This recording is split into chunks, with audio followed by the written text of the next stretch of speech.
തിരുവനന്തപുരത്ത് നിന്നാണ്. തിരുവനന്തപുരത്ത് നെയ്യാറ്റിൻകരയിൽ ഭക്ഷ്യവിഷബാധയേറ്റ് 35 പേർ ചികിത്സയിലാണ്. ഈ ചികിത്സയിൽ കഴിയുന്നവരിൽ കുട്ടികളടക്കമുണ്ട്. ഇവരൊക്കെ അത്യാഹിത വിഭാഗത്തിലാണ് നിലവിൽ ചികിത്സയിലുള്ളത്. ചെമ്പല്ലി എന്ന മീൻ കഴിച്ചവർക്കാണ് ഭക്ഷ്യവിഷബാധയേറ്റത്.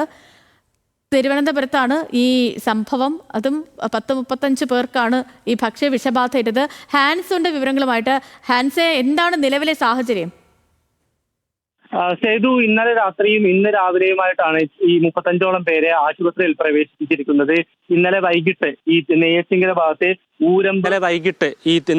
ഭാഗത്തെ ഊരമ്പ്, കാഞ്ഞിരംകുളം, പുത്തൻകട, പുതിയതുറ, പഴയകട, കുറുവാട് എന്നീ മാർക്കറ്റുകളിൽ നിന്ന് മീൻ വാങ്ങിയവർക്കാണ് ഇത്തരത്തിൽ ഭക്ഷ്യവിഷബാധ ഏറ്റിരിക്കുന്നത്. ചെമ്പല്ലി എന്ന മീനാണ് ഭൂരിഭാഗം പേരും വാങ്ങിയത്. ഇതിൽ പല കുടുംബങ്ങളിൽ നിന്നായി 35ഓളം പേർക്കാണ് ഇപ്പോൾ ഭക്ഷ്യവിഷബാധയേറ്റ് ജില്ലയിലെ വിവിധ ആശുപത്രികളിൽ പ്രവേശിപ്പിച്ചിരിക്കുന്നത്. കുറച്ചുപേരെ തിരുവനന്തപുരം മെഡിക്കൽ കോളേജിലേക്കും കുറച്ചുപേരെ നെയ്യാറ്റിൻകര താലൂക്ക് ആശുപത്രിയിലേക്കും കാരക്കോണം മെഡിക്കൽ കോളേജിലുമായി മറ്റ് സമീപത്തെ സ്വകാര്യ ആശുപത്രികളിലുമൊക്കെ പ്രവേശിപ്പിച്ചിട്ടുണ്ട്. 35ഓളം പേർ ഇപ്പോൾ ഉണ്ട് എന്നുള്ള വിവരമാണ് ലഭിക്കുന്നത്.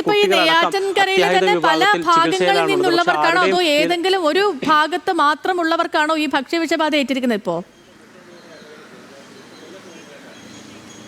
സേതു, ഞാൻ നേരത്തെ സൂചിപ്പിച്ച ഈ മാർക്കറ്റുകളിൽ നിന്ന് നെയ്യാറ്റിൻകര ഭാഗത്തുള്ള പ്രദേശങ്ങളാണ് ഈ ഊരമ്പ്, കാഞ്ഞിരംകുളം, പുത്തൻകട, പുതിയതറ, പഴയകട, കുറുവാട് ഈ മാർക്കറ്റുകളിൽ നിന്ന് വാങ്ങി മീൻ ഉപയോഗിച്ചവർക്കാണ് ഈ ബുദ്ധിമുട്ട് നേരിട്ടിരിക്കുന്നത്. പ്രധാനമായും നെയ്യാറ്റിൻകര ഭാഗത്തു നിന്നുള്ള ആളുകൾ ഇപ്പോൾ ആശുപത്രിയിൽ അഡ്മിറ്റ് ആയിട്ടുണ്ട് എന്നുള്ള വിവരമാണ് ലഭിക്കുന്നത്. ജില്ലയിലെ മറ്റു ഭാഗങ്ങളിലും ഇത്തരത്തിലുള്ള പ്രശ്നങ്ങളുണ്ടോ എന്നുള്ള കാര്യത്തിൽ വ്യക്തമല്ല. കഴിഞ്ഞ ദിവസം ഇത്തരത്തിൽ തിരുവനന്തപുരം ജില്ലയുടെ ഒരു ഭാഗത്ത് ചെമ്പല്ലി കഴിച്ചവർക്ക് ഇത്തരത്തിലുള്ള ഭക്ഷ്യവിഷബാധയേറ്റ് ആശുപത്രിയിൽ പ്രവേശിപ്പിച്ചിരുന്നു. ഈ സമാനമായ രീതിയിലുള്ള പ്രശ്നം തന്നെയാണോ ഇപ്പോഴും ഉണ്ടായിരിക്കുന്നത് എന്നുള്ള കാര്യത്തിൽ വ്യക്തതയില്ല.